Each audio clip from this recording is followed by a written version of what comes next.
Eleanor Wade, 32 and unyielding as the oak trees lining the dirt road, had traveled 1,000 miles to Elderglow, a fledgling town nestled in the emerald folds of Virginia's Blue Ridge Mountains. The year was 1847, and the air carried the scent of damp earth and wood smoke promising a fresh start. Her boots sank into the muddy main street, and she squinted against the late afternoon sun, its golden rays painting the wooden storefronts with a hopeful glow. She had come for love, or so she thought. A marriage by correspondence arranged through letters with a man named Samuel Hargrove had been her beacon through months of hardship. But as she scanned the sparse crowd at the stagecoach stop, no one stepped forward to claim her. Eleanor's fingers tightened around the satchel where Samuel's letters lay, folded their promises, now feeling as fragile as the paper they were written on. She wasn't the beauty society demanded. Her auburn hair was too wild, her freckled face too plain, her frame too sturdy for delicate gowns. But her heart was fierce, her mind sharp, and her dreams vast. Back in Boston, she'd been the spinster daughter of a disgraced merchant mocked for her lack of suitors and her father's debts. Elderglow was supposed to be her redemption. A man approached, his hat pulled low, his boots caked with the same red mud that clung to her hem. "Miss Wade." His voice was gruff, his eyes avoiding hers. "Yes, I'm Eleanor." Her pulse quickened, hope flaring despite his cold demeanor. "I'm Samuel Hargrove." He cleared his throat, shifting uncomfortably. I can't marry you." The words landed like a stone in her chest. What her voice trembled, but she squared her shoulders, refusing to crumble. "I expected someone different," he said, his gaze flickering over her, lingering on her worn dress and unpolished boots. "Younger, maybe. Prettier. I've got a reputation here, and I need a wife who fits." His tone wasn't cruel, just blunt, as if her worth could be measured like grain at the market. Eleanor's cheeks burned not from shame but from a rising fury. She'd crossed mountains and rivers, left behind whispers and judgment, only to face rejection again. "You wrote to me," she said, her voice steady despite the ache. "You promised a life together. I made a mistake," Samuel said, tipping his hat as if that settled it. He turned and walked away, leaving her alone in the street, the townsfolk's curious stares prickling her skin. The world seemed to tilt, the vibrant greens of the forest and the soft hum of the nearby river, mocking her shattered plans. But Eleanor Wade was no stranger to loss. She'd survived her father's ruin, her mother's death, and years of being told she wasn't enough. She wouldn't break now. As dusk settled, painting the sky in hues of lavender and gold, she wandered toward the edge of town, drawn to the sound of the river. There, by a weathered wooden bridge, she met him, Jasper Cole, a man with hands calloused from work and eyes that held a quiet strength. He was mending a fishing net, his dark hair falling over a face weathered by sun and time. "Lost, ma'am?" he asked, his voice low and warm, like the crackle of a hearth. "Not lost," Eleanor said, lifting her chin. "Just figuring out what's next." Jasper's gaze lingered, not with judgment, but with curiosity, as if he saw something in her worth knowing. "Elderglow's a good place to start over," he said, "if you're willing to fight for it." His words sparked something in her, a flicker of hope, fragile but real. Could she build a life here despite Samuel's rejection? Could she carve out a place in this rugged town where the mountains whispered of resilience and the river sang of second chances as the stars began to prick the sky? Eleanor stood taller, her heart steadying. She didn't know it yet, but Jasper Cole, the unassuming fisherman with a past of his own, would become her greatest ally, and perhaps something more. Eleanor stood by the Elderglow River, its surface glinting under the moon's soft glow, the air thick with the scent of pine and damp moss. Her satchel lay at her feet, heavy with the weight of Samuel's letters, promises, now turned to ash. She could still hear his words, "I expected someone different." They stung, but they also kindled a fire in her. She'd come to Elderglow for a husband, but she'd stay for herself. The town was small, no more than a cluster of clapboard buildings, hugging the river's curve, with mountains looming like silent guardians. By morning, word of her rejection had spread, carried on whispers as sharp as the autumn breeze. At the general store, women in calico dresses eyed her with pity or suspicion, their murmurs trailing her like shadows. "Too plain for Samuel," one said. "Too bold for a woman alone," another muttered. Eleanor kept her head high, her auburn curls escaping her bonnet, but each glance felt like a needle pricking her resolve. She needed a place to stay away to root herself in this unfamiliar soil.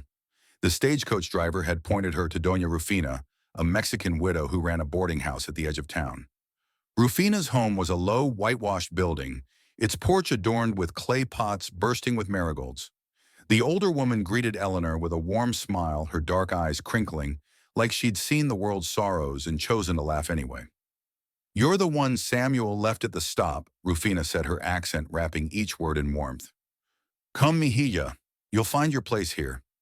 Rufina's kitchen smelled of sage and fresh bread, and over a cup of chamomile tea, Eleanor poured out her story, not just Samuel's rejection, but the years of being overlooked, underestimated her father's debts, branding her as less than worthy.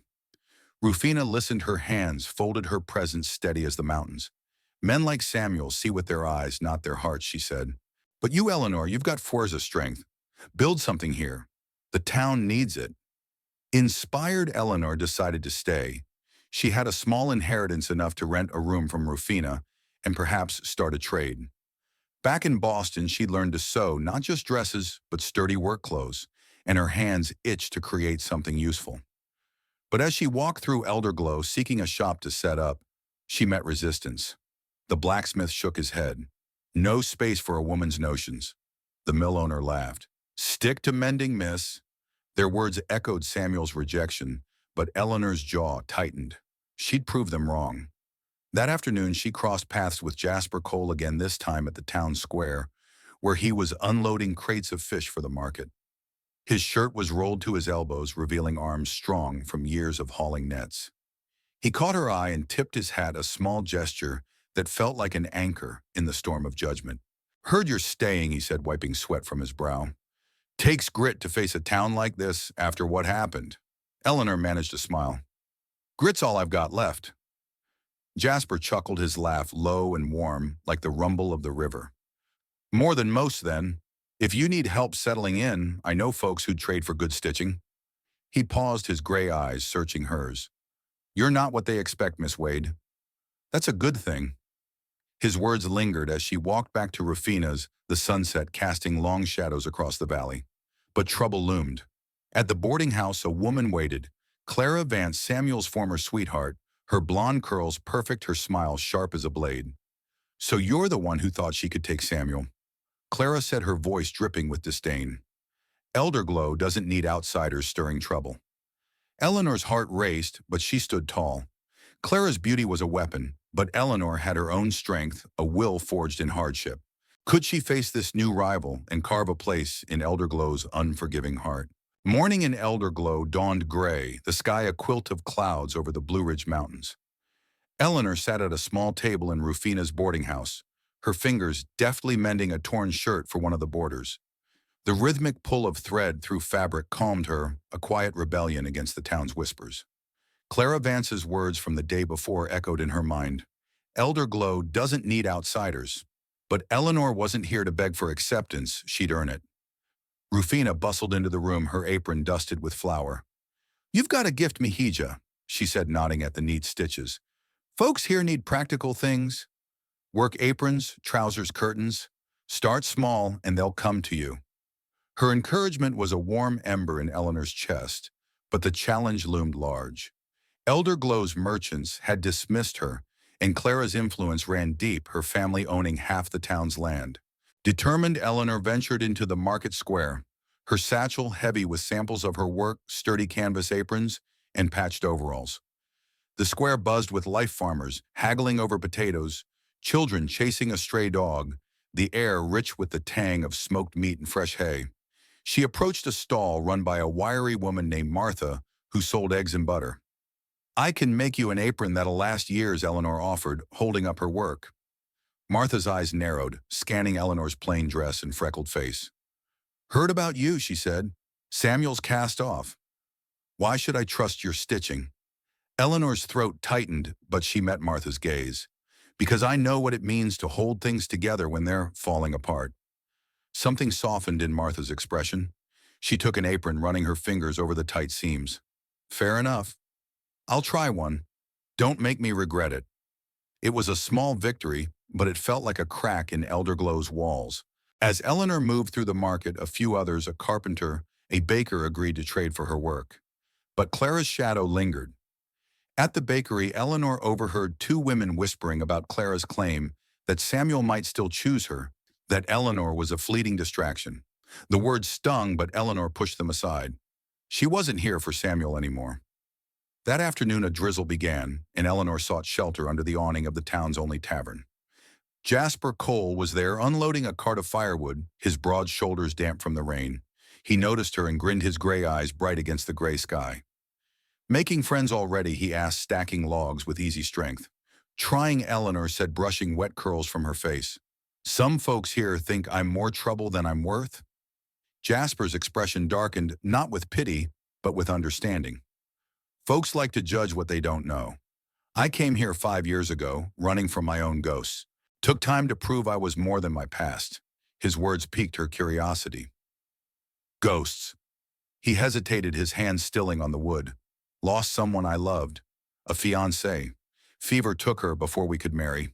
His voice was quiet, raw, like the river after a storm. Eleanor's heart ached for him, recognizing the weight of loss. I'm sorry, she said softly.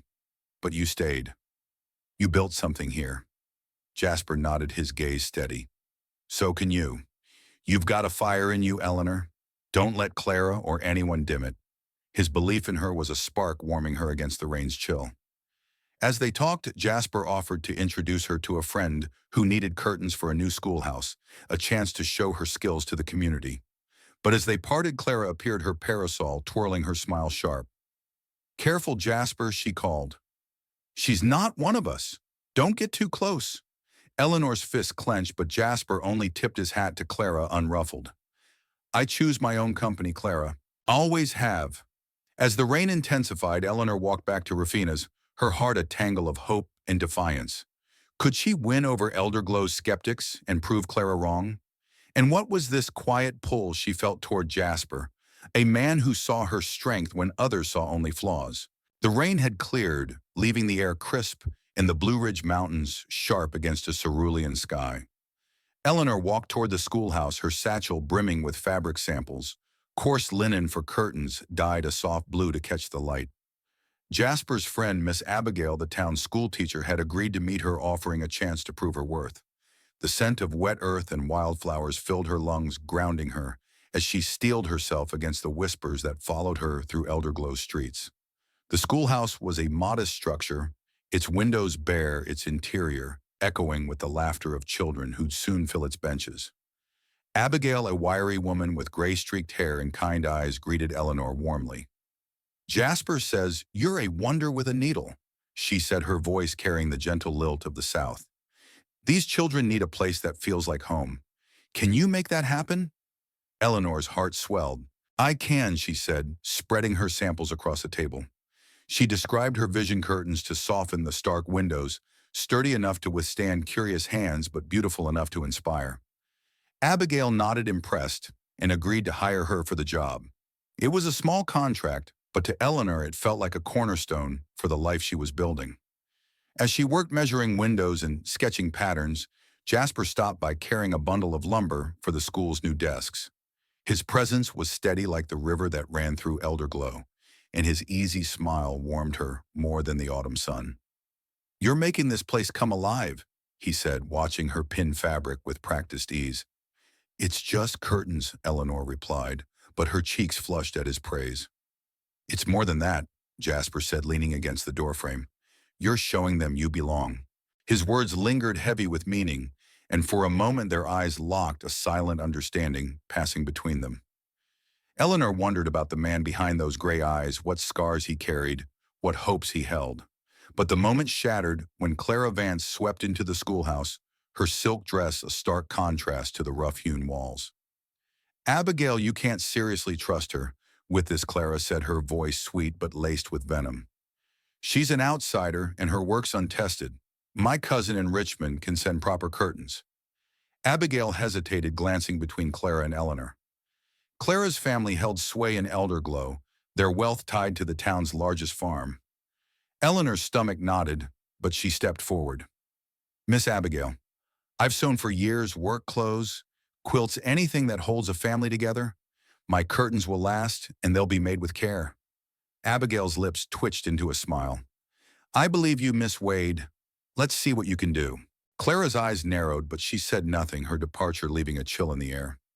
Eleanor's victory was small but hard won, and as she returned to her work, Jasper lingered. You handled that well, he said. Clara's used to getting her way.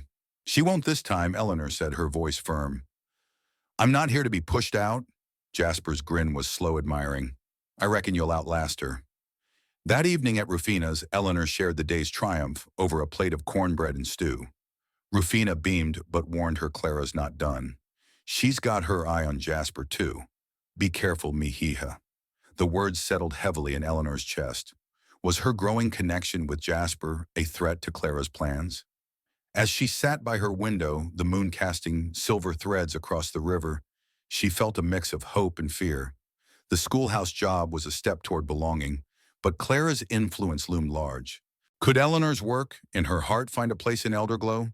Or would Clara's schemes unravel everything? October had settled over the Blue Ridge Mountains, painting the forests in fiery hues of crimson and gold. Eleanor worked late into the night, her fingers aching as she stitched curtains for the schoolhouse, the soft glow of a lantern casting shadows on Rufina's kitchen walls. The scent of beeswax and sage filled the room, grounding her as she poured her hopes into every seam. Each stitch was a defiance of Clara's taunts, Samuel's rejection, and the town's skeptical glances. But the weight of being an outsider pressed harder with each passing day. Her work at the schoolhouse had begun to turn heads. Martha the egg seller had praised her apron's durability, and the carpenter had ordered 2 more pairs of trousers. Whispers of her skill spread, but so did Clara's campaign. At the Sunday church service, Eleanor overheard Clara telling a group of women that her curtains were shoddy, unfit for a proper school. The words cut deep, but Eleanor held her tongue, her mother's old advice echoing, "Let your work speak louder than their words." Jasper became a steady presence, stopping by the schoolhouse to deliver lumber or check on progress. One crisp afternoon, as leaves swirled across the yard, he found her struggling to hang a heavy curtain rod. "Need a hand?" he asked, his voice warm against the chill. Eleanor laughed, brushing a stray curl from her face. "I'm stubborn, not helpless." "Never said you were, Jasper," replied, his grin easy as he lifted the rod into place. Their hands brushed as they worked, a fleeting touch that sent a spark through her. His nearness was comforting, like the river's steady hum, but it stirred something deeper, a longing she hadn't dared name. As they finished, Jasper lingered, his gray eyes searching hers. "You're doing more than curtains here, Eleanor. You're giving those kids a place to dream."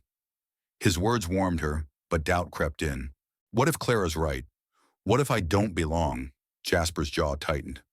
Clara's scared of anyone who doesn't bow to her. You're stronger than that. You remind me. He paused, his voice softening. You remind me of someone who never gave up no matter the odds. Eleanor wanted to ask about his past, about the fiancé he'd lost, but the moment was interrupted by a commotion outside. Clara stood in the schoolyard, her voice carrying over a small crowd. Those curtains are a disgrace, she declared, holding up one of Eleanor's samples deliberately torn at the seam. We can't let an outsider ruin our children's school. The crowd murmured, some nodding, others looking to Eleanor. Her heart pounded, but she stepped forward, her voice steady. That tear wasn't there when I gave it to Miss Abigail. My work is solid, and I'll prove it. Abigail, standing nearby, frowned at the fabric. I've seen Eleanor's stitches. They're finer than anything from Richmond. Clara, this doesn't add up. Clara's cheeks flushed, but she doubled down. She's fooling you all, Jasper. You of all people should know better than to trust a stranger. Jasper's eyes flashed. I trust what I see, Clara. Eleanor's work speaks for itself. The crowd dispersed, some casting curious glances at Eleanor, others whispering about Clara's outburst. As Eleanor returned to the schoolhouse, her hands trembled, not with fear, but with a fierce determination. Clara's sabotage had backfired, but it was a warning. The town was watching, and one misstep could unravel everything. That evening, Rufina poured her tea and offered wisdom. Clara's fighting for control, not just of the town, but of Jasper. He turned her down years ago, and she's never let it go. The air carried the sharp bite of late autumn, and the streets of Elderglow bustled with preparations for the harvest festival. a celebration of the town's bounty. Lanterns hung from storefronts, their glow dancing on the cobblestones, while the scent of apple cider and roasted chestnuts drifted through the square. Eleanor saw an opportunity, a chance to showcase her work and win over the skeptics. She'd spent days sewing tablecloths and banners for the festival, her fingers raw but her spirit unbroken. Each stitch was a vow to herself she would belong here, no matter the cost. Rufina had spread the word, and several townsfolk, including Martha and the carpenter, had commissioned Eleanor's work for the festival. Her tablecloths dyed with indigo from local plants adorned the communal tables, their edges embroidered with tiny wildflowers. The sight of her creations in the heart of Elderglow filled her with pride, but Clara's sabotage at the schoolhouse lingered like a shadow. Eleanor knew the festival would be a proving ground. As she arranged her wares at a small booth, Jasper appeared carrying a crate of pumpkins for the pie contest. His dark hair was dusted with sawdust, his sleeves rolled up, revealing the strength in his arms. "You've outdone yourself," he said, nodding at the tablecloths. "Folks are talking, Eleanor." "Good talk for once," she smiled, her heart lifting. "I just hope it's enough." "It's more than enough," he said, his voice low, his gray eyes holding hers with an intensity that made her breath catch. For a moment the festival's noise faded, and it was just them standing in the golden light of a fading afternoon. Eleanor wondered what it would be like to lean into that warmth, to let herself trust the quiet strength in Jasper's presence. But the moment broke when a commotion erupted nearby. A group of children chasing a stray ball had knocked over a table, spilling cider and tearing one of Eleanor's tablecloths. Clara seized the opportunity, her voice ringing out. "See, her work can't even withstand a child's game. We need quality for Elderglow, not this." The crowd turned, whispers spreading like wildfire. Eleanor's chest tightened, but she knelt by the table, inspecting the tear. It was shallow, easily mended. "I'll fix it," she said, loud enough for all to hear. "Good work doesn't fall apart, it holds strong." To her surprise, Martha stepped forward. "She's right. Her apron's tougher than my old one, and it's half the weight. Let her prove it." The carpenter nodded in agreement, and a few others murmured support. Clara's smile faltered, but she retreated, her eyes promising trouble. As Eleanor stitched the tablecloth under the crowd's gaze, Jasper stayed close, his presence a quiet shield. "You've got more allies than you think," he whispered. "Keep going." That evening, as the festival began, Eleanor's booth drew curious visitors.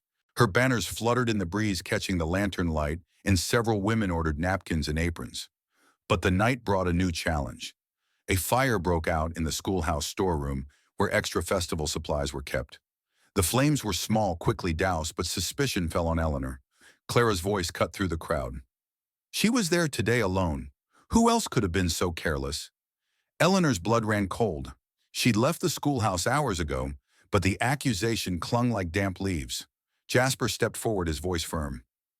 "I was with her, Clara. She didn't start anything." "You know it," Abigail, the school teacher, corroborated. "The storeroom's been locked since noon. Eleanor had no key." The crowd wavered, some nodding, others skeptical. Eleanor felt the weight of their doubt, but also the strength of Jasper's defense. As the festival continued, she stood taller, her needle flashing in the lantern light. Could she clear her name and hold on to the trust she'd earned, or would Clara's accusations unravel her fragile place in Elderglow? The Harvest Festival's lanterns flickered like fireflies, casting a warm glow over the square, but the air felt heavy with suspicion. The fire in the schoolhouse storeroom, though small, had left a scar on Eleanor's fragile reputation. Clara's accusation that Eleanor was to blame hung over the crowd, like the smoke that still lingered in the crisp night air. The scent of charred wood mingled with roasted apples, a bitter reminder of how quickly trust could burn. Eleanor stood at her booth, her hands steady as she folded a stack of napkins, each stitch a testament to her resolve. The townsfolk milled about, some casting wary glances, others avoiding her altogether. Martha, the egg seller, approached, her face grim. "Folks are talking, Eleanor. They're saying you were careless, maybe even spiteful. I don't believe it, but you'll need to prove them wrong." Eleanor's throat tightened, but she nodded. "I will." Her voice was firm, though her heart wavered. She hadn't started the fire, she'd been at the festival all evening. But doubt gnawed at her. Had she left a candle burning? No, she was certain she hadn't. Still, Clara's words had taken root, and Eleanor felt the town's gaze like a weight on her shoulders. Jasper found her as the fiddles struck up a lively tune, the festival's dance beginning under the starlit sky. His broad frame blocked the crowd's stares, his gray eyes steady. "You don't deserve this," he said, his voice low but fierce. "I know you didn't start that fire. Neither does Abigail. We'll find out what happened." His certainty anchored her, but it also stirred a deeper question. "Why do you believe in me, Jasper?" she asked, her voice barely above the music. "You hardly know me." He hesitated, his gaze softening. "I know what it's like to be judged for things you didn't do. After I lost Anna, folks said I was cursed, that I brought bad luck to Elderglow. Took years to shake that off. I see you fighting the same fight, and I'll be damned if I let you face it alone." Eleanor's heart ached at his words, not just for his loss, but for the quiet strength he offered her. Their hands brushed as he handed her a cup of cider, and the warmth of his touch lingered a spark against the night's chill. But the moment was shattered by Clara's voice, sharp as a whip. She stood on a makeshift stage addressing the crowd. "We can't let an outsider endanger our town," she declared. "That fire could have destroyed the schoolhouse. Who's to say it wasn't her?" Murmurs rippled through the crowd, and Eleanor's stomach knotted. Before she could respond, Rufina stepped forward, her presence commanding, despite her small stature. "Enough, Clara," she said, her accent thick with conviction. "Eleanor's been working for this town, not against it. Her curtains hang in that schoolhouse, her tablecloths cover these tables." "Where's your proof?" Clara faltered. But a man in the crowd, Samuel Hargrove, spoke up. "I saw her near the schoolhouse today." He said, his tone cold. She was alone. Eleanor's blood ran cold. Samuel's betrayal stung anew, his words twisting the truth. She'd been measuring windows, not skulking in storerooms. "That's a lie," she said, stepping forward, her voice ringing clear. "I was working for Miss Abigail, and Jasper was with me. If you want to accuse me, bring evidence, not spite." A hush fell over the crowd. Abigail nodded. "She's telling the truth. I was there." Jasper's hand grazed Eleanor's arm, a silent gesture of support. The crowd wavered, some faces, softening, others still skeptical. As the music resumed, Eleanor felt a shift, not full acceptance, but a crack in the wall of doubt. Later, as she and Jasper walked along the riverbank, the stars reflecting on the water, he spoke softly. "You stood tall tonight. That's no small thing." Eleanor smiled, the river's hum soothing her. But questions lingered. Who had started the fire, and why could she trust the fragile trust she'd gained, or would Clara and Samuel strike again? Morning broke over the Blue Ridge Mountains, the air sharp with the scent of frost and pine. Eleanor stood outside the schoolhouse, her breath visible in the chill as she surveyed the damage from the storeroom fire. The blackened walls were a stark contrast to the pristine curtains she'd hung, their blue fabric fluttering defiantly in the breeze. The town's suspicion still clung to her, like damp wool, but the support of Rufina, Abigail, and Jasper had kindled a stubborn hope. She wouldn't let Clara or Samuel steal her chance to belong. Determined to clear her name, Eleanor joined Abigail in inspecting the storeroom. The fire had been small, confined to a pile of old crates, but the damage to her reputation was far greater. As they sifted through the ashes, Eleanor's fingers brushed against something odd, a scrap of lace, singed but intact, its delicate pattern out of place among the rough wood. "This isn't mine," she said, holding it up. "I don't work with lace." Abigail frowned, turning the fabric over. "It's fine quality. Looks like something Clara might wear." Eleanor's pulse quickened. Could this be proof of Clara's sabotage? She tucked the lace into her pocket, her mind racing. Confronting Clara without solid evidence would only deepen the town's distrust, but the scrap was a thread she could follow. She needed allies, and Jasper's steady presence came to mind. She found him by the river, mending a fishing net, his hands moving with the same quiet strength she'd come to rely on. The water sparkled under the rising sun, its surface a mirror for the golden leaves drifting from the trees. "Jasper," she said, holding out the lace. "I found this in the storeroom. It might mean Clara was involved." His eyes narrowed as he examined the fabric.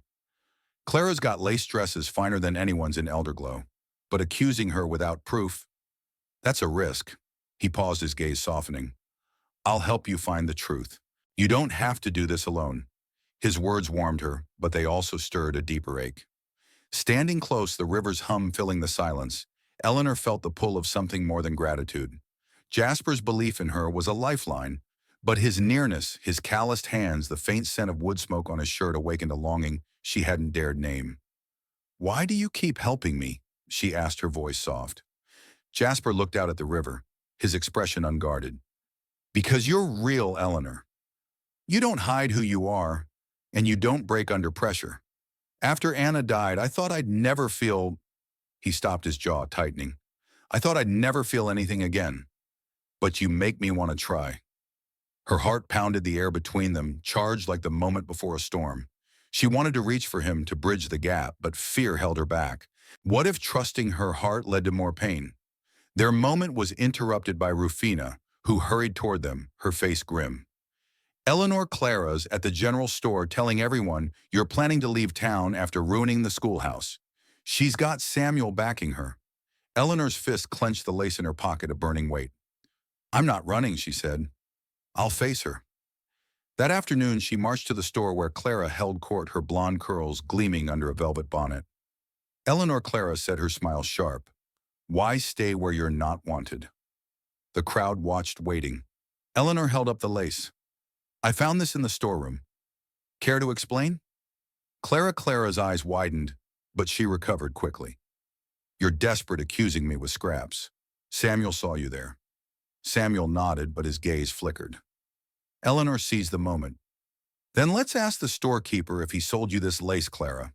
Or shall we check your dresses?" the crowd murmured, and Clara's composure cracked. Could Eleanor press this advantage to expose the truth, or would her boldness push Elderglow further away? The midday sun streamed through the store's dusty windows, casting long shadows across the wooden floorboards. Eleanor stood in the center of the crowd, the singed scrap of lace clutched in her hand, its delicate pattern a stark contrast to the weight of the moment. The townsfolk of Elderglow watched, their faces a mix of curiosity and skepticism as Clara faced her perfect curls framed by a velvet bonnet, her smile sharp as a blade. The air was thick with tension, the scent of autumn leaves drifting in from the open door, mingling with the store's earthy warmth. "You're grasping at straws," Eleanor, Clara said, her voice smooth, but edged with disdain. "That lace proves nothing. You're the outsider here, not me." Eleanor's heart pounded, but she held her ground. "Then let's ask Mr. Thompson," she said, nodding toward the storekeeper, a grizzled man behind the counter. "Did you sell lace like this to Clara or anyone in her family, Mr.?" Thompson adjusted his spectacles, peering at the scrap. "Ain't sold lace that fine in months," he said gruffly. "Looks like something brought from Richmond." A murmur rippled through the crowd. Clara's composure faltered, her eyes darting to Samuel, who stood nearby, his face pale. Eleanor pressed forward. "Samuel, you said you saw me at the schoolhouse, but you didn't mention Clara was there too, did you?" Samuel shifted, his hat clutched tightly. I might have been mistaken," he muttered, avoiding her gaze. The crowd's murmurs grew louder and Clara's cheeks flushed. "You're accusing me based on a scrap of fabric," Clara snapped. "This is absurd," but Rufina stepped forward, her presence commanding. "No, Clara. What's absurd is tearing down a woman who's done nothing but work for this town. Eleanor's curtains hang in our school. Her tablecloths graced our festival. What have you done but stir trouble?" The crowd began to nod, and Martha the egg seller spoke up. "She's right. Eleanor's work is solid. I trust her." The carpenter and Abigail echoed her, their voices a growing chorus. Clara's eyes flashed with desperation. "You'll regret choosing her over me," she said, her voice low, before storming out, leaving a stunned silence in her wake. Eleanor's knees trembled, but relief washed over her like the river's cool current. The town hadn't fully embraced her, but the tide was turning. As the crowd dispersed, Jasper approached, his gray eyes warm with pride. "You were fearless," he said, his voice soft. "I knew you had it in you." They stepped outside the Blue Ridge Mountains, glowing under a sky streaked with pink and gold. The river hummed nearby, its rhythm, steadying Eleanor's racing heart. "I couldn't have done it without you," she said, meeting his gaze. "You believed in me when no one else did." Jasper's hand brushed hers, a deliberate touch that sent a shiver through her. "You make it easy to believe, Eleanor. You're not just fighting for yourself. You're fighting for something bigger." Her breath caught the space between them, charged with unspoken possibilities. She wanted to ask about his heart, about the future, but fear held her back. What if this moment was fleeting like the last light of day? That evening, Rufina shared a troubling rumor. Clara's family was pressuring the town council to ban Eleanor from future contracts, claiming she was a disruptive influence. The news hit hard, threatening to undo all she'd built. But as Eleanor sat by the river, the stars reflecting like promises on the water, she felt a fire within her. She'd faced rejection, suspicion, and sabotage, and she was still standing. With Jasper and her allies by her side, could she overcome this final hurdle and claim her place in Elderglow, heart and soul? Winter's first frost dusted the streets of Elderglow, the air sharp with the scent of pine and wood smoke. Eleanor stood before the town council's meeting hall, a modest building with creaking floorboards and a single stove glowing in the corner. The council, a mix of stern farmers, merchants, and Clara's father, Mr. Vance, had summoned her to address the claim that she was a disruptive influence. Her hands trembled, but she clutched a bundle of her work, a quilt stitched with patterns of the river and mountains, a gift for the town. This was her final stand, and she would not falter. The past weeks had tested her. Clara's campaign to oust her had gained traction with Mr. Vance, arguing that an outsider couldn't be trusted with Elderglow's future. But Eleanor's allies, Rufina, Abigail, Martha, and others had rallied their voices, a growing chorus. Jasper, too, had been her rock, his quiet strength a beacon through the storm. Now, as she faced the council, the memory of his words by the river, "You're fighting for something bigger," gave her courage. Mr. Vance spoke first, his voice cold. "Miss Wade, your presence has caused division. The fire, the accusations, Elderglow needs stability, not strife." Eleanor stepped forward, her voice clear. "I came here for a new start, like many of you. I've faced rejection and doubt, but I've worked for this town curtains, for your school tablecloths, for your festival clothes, for your families. I'm not here to divide. I'm here to build." She held up the quilt, its stitches gleaming in the lamplight. "This is for Elderglow, a symbol of what we can create together. Abigail stood. "Her work is in our schoolhouse, making it a home for our children. She's no outsider. She's one of us." Martha and the carpenter echoed her, and even Mr. Thompson, the storekeeper, nodded. She proved Clara's accusations false. That lace wasn't hers. Mr. Vance's jaw tightened, but the other council members exchanged glances. A farmer spoke up. "My wife swears by her aprons. She's earned her place."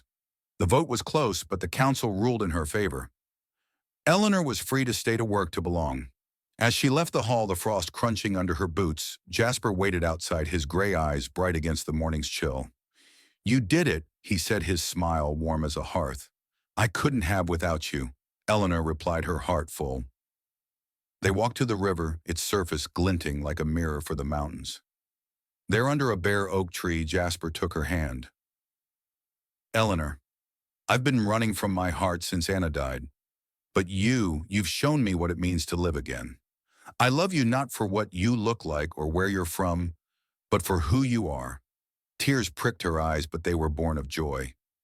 "I love you too, Jasper. You saw me when I felt invisible." He kissed her soft and sure, the river's song wrapping around them like a vow.